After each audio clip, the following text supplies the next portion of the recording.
These old wipers are getting pretty bad, and when they're getting dried out and cracked, they don't do a good job on the windows anymore. It's getting to be that season, so I went with these replacements. They come in a nice box like this that's rigid. Let's open it up. I notice as I'm opening, they have the installation instructions right on the side of the box here.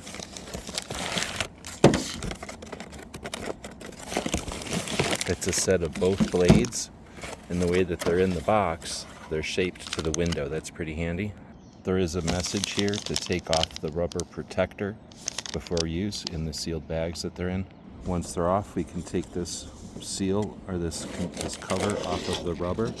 It just slides right off. These will install right where the other ones were.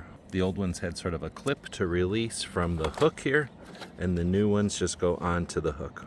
The cover comes up, you slide through the cover and onto that little mechanism, and then the cover comes down and holds everything nice together, and it'll snap into place. And now we've got the new wipers on. These really do look good. They're designed so that the wind helps push them against the window. Hope this helps.